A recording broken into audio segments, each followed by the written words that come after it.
Railway station पर फौजी भूतों का आगमन। आर्यन और उसके दोस्त निशा विक्रम को व्लॉग बनाने का शौक था और एक रोज 26 जनवरी की रात आर्यन अपने दोस्तों के साथ वीरान रुद्रपुर स्टेशन पर आता है। दोस्तों, आज हम देखेंगे कि क्या वाकई इस स्टेशन पर फौजी भूत आते हैं या ये सब सिर्फ एक कहानी है। जब आर्यन अपनी जेब से तिरंगा निकालकर उसे अपने जूते के नीचे कुचलने लगता है तो अरे, आज 26 जनवरी है और तुम तिरंगे को पैरों के नीचे कुचल रहे हो। अरे, तुम्हें ऐसा नहीं करना चाहिए। अरे तो क्या हो गया, ये 2 रुपए का झंडा ये तो पैरों के नीचे कुचला है। आर्यन इतना कहता ही है कि तभी रेलवे स्टेशन से भारी सीटी की आवाज आती है और आसपास की हवा बर्फीली हो जाती है और फिर अचानक कोहरे को चीरती हुई एक काली जर्जर ट्रेन प्लेटफॉर्म पर आकर रुकती है। सारे जहां से अच्छा हिंदोस्ता हमारा, हम बुलबुले हैं इसकी, ये गुलसिता हमारा। अरे मुझे लगा फिल्मी गाना बजेगा। लो आ गई ट्रेन। क्या सच में इसके अंदर फौजी भूत सवार है? चलो चल के देखते हैं। मुझे डर लग रहा है, इस रेलवे स्टेशन पर फौजी भूतों का राज है।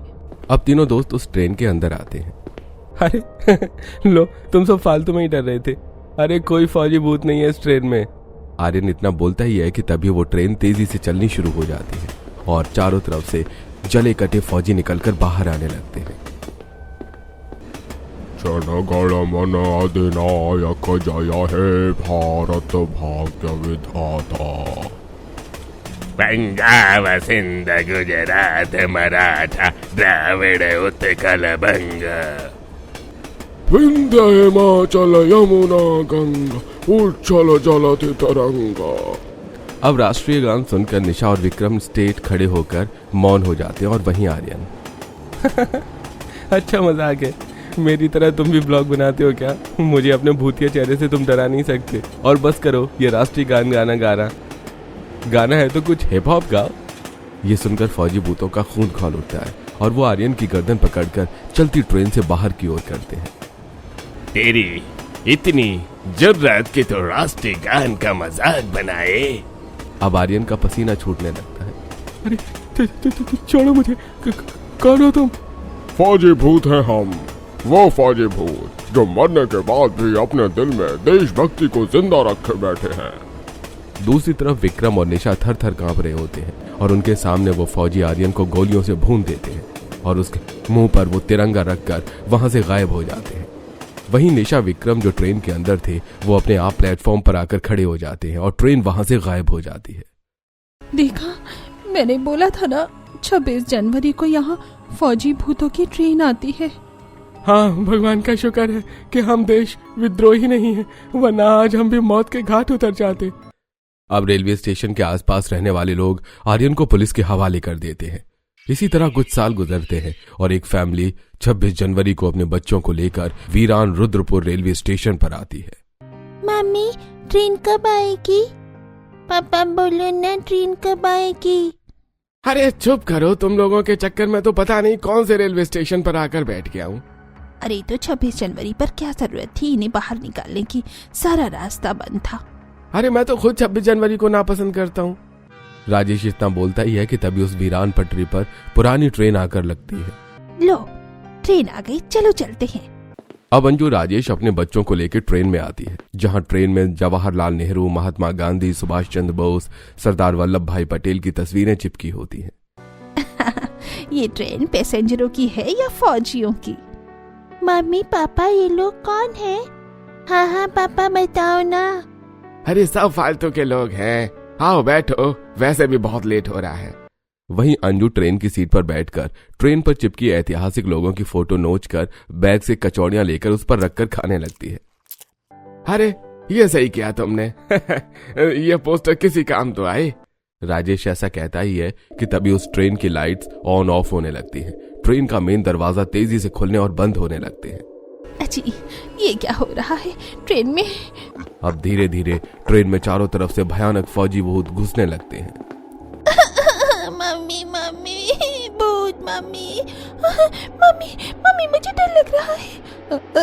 अरे ये ट्रेन तो सच में फौजियों का है, वो भी फौजी भूतों का। हमें छोड़ दो। क्या कहा? छोड़ दे। अरे अपनी आंखों से देखा हमने कि कैसे तुम एक ऐतिहासिक लोगों की तस्वीरों को नोचकर उस पर खाना खा रही थी। और क्या कह रहे थे तुम? तुम्हें 26 जनवरी नहीं पसंद और ये तस्वीर में लगे लोग फालतू लोग हैं। नहीं नहीं, हमसे गलती हो गई, हमें छोड़ दो। तुम जैसे लोग अभी से ही अपने बच्चों की परवरिश ऐसे कर रहे हैं जैसे वो इस देश के हैं ही नहीं। तुम्हें इसकी सजा मिलनी ही चाहिए। अब वो भयानक फौजी भूत राजेश के पूरे परिवार को गोलियों से भून देते हैं। अगले दिन गांव के लोग लाशें देखकर, कल की रात 26 जनवरी की रात थी। लगता है ये देश विद्रोही थे जिन्हें उन भयानक फौजी भूतों ने मौत के घाट उतार दिया। अरे हो सकता है इन्होंने भी देश के प्रति कुछ ऐसा कहा होगा जो उन फौजी भूतों को पसंद नहीं आया। चलो यहाँ से, कहीं हम भी मारे न जाए। अब हर साल पुलिस उस रेलवे स्टेशन पर कई तरह के इन्वेस्टिगेशन करती है, लेकिन उन्हें कोई कभी सुराग नहीं मिल पाता था। वहीं गांव वालों के मन में उस रेलवे स्टेशन को लेकर भय बैठ जाता है। इसी तरह फिर एक साल 26 जनवरी को शहर के कॉलेज से कुछ स्टूडेंट्स पैरानॉर्मल इन्वेस्टिगेटर के साथ उस पुराने रेलवे स्टेशन पर आते हैं। सर, आप ये हमें कहाँ लेकर आ गए? आज 26 जनवरी था, आप हमें कहीं अच्छी जगह घुमाने ले जाते। मुझे ज्यादा कुछ तो नहीं पता, पर कहते हैं ये रेलवे स्टेशन शहीद हुए फौजियों की यादगार जगह है। अरे ये कैसी बातें कर रहे हो आप तो पैरानॉर्मल इन्वेस्टिगेटर हो। हमें तो लगा था कि आप हमें कोई हॉरर पिक्चर दिखाने ले जाओगे, पर आप तो हमें इस पुराने खंडर रेलवे स्टेशन पर लेकर आ गए। सच में कितनी वाहियात जगह है ये। वैसे आज 26 जनवरी है, चलो ना राष्ट्रीय गान बजाकर हिप हॉप करते हैं। हाँ सही कहा, मजा आएगा। अब कॉलेज के सभी लड़के फोन में राष्ट्रगान लगाकर हिप हॉप करने लगते हैं। कुछ सिगरेट पीते हैं तो कुछ राष्ट्रीय गान का मजाक बनाते हैं। ऐसा मत करो, ये गलत है, ये सब करना बिल्कुल ठीक नहीं है। अरे कुछ नहीं होगा सर। विकास ऐसा कहता ही है कि तभी वहां पर तेजी से एक ट्रेन आकर लगती है। ट्रेन के अंदर से राष्ट्रीय गान की आवाज आ रही होती है। अरे इस ट्रेन में राष्ट्रीय गान कौन सुन रहा है? अरे कोई हिप हॉप बजाओ। अब कॉलेज के वो सारे लड़के जैसे ही ट्रेन के अंदर घुसते हैं, ट्रेन में बैठे सभी भूतिया फौजी उन्हें चारों तरफ से घेर लेते हैं, जिससे सभी स्टूडेंट्स घबरा उठते हैं। सर हमें बचाइए, इस ट्रेन में चारों तरफ भूती फौजों का आगमन हो चुका है। इन भूतों ने हमें घेर लिया है सर। हाँ सर, हमें बचाइए। तुम्हें अब कोई नहीं बचा सकता। तुम जैसे लोग जो देश के प्रति गद्दारी करते हैं वो इस धरती पर जीने के लायक नहीं हैं। और समय बर्बाद मत करो, अब इन्हें मौत के घाट उतार दो। अब वो सभी फौजी भूत कॉलेज के स्टूडेंट्स को ट्रेन में उठा उठाकर पटकने लगते हैं। इन्हें छोड़ दो, इनसे गलती हुई है। नहीं, ऐसे लोग जो देश में रहकर भी देश के सगे नहीं हैं, वो इस धरती पर जीवित रहने के लायक नहीं हैं। हाँ, ये लोग मरेंगे, हम इन्हें जान से मार देंगे। इन लोगों से गलती हो गई, मैं इनकी तरफ से माफी मांगता हूँ।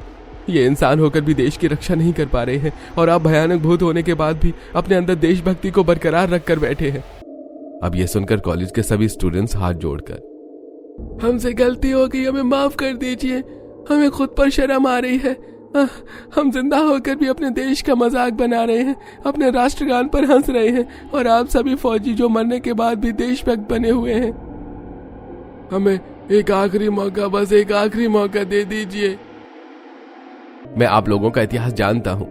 मैं जानता हूँ कि आप लोग 1997 में इसी ट्रेन में सवार होकर हमारे देश की रक्षा करने के लिए निकले थे, पर आतंकवादियों के हमले ने इस पूरी ट्रेन को जलाकर राख कर दिया और आप सबकी मौत हो गई।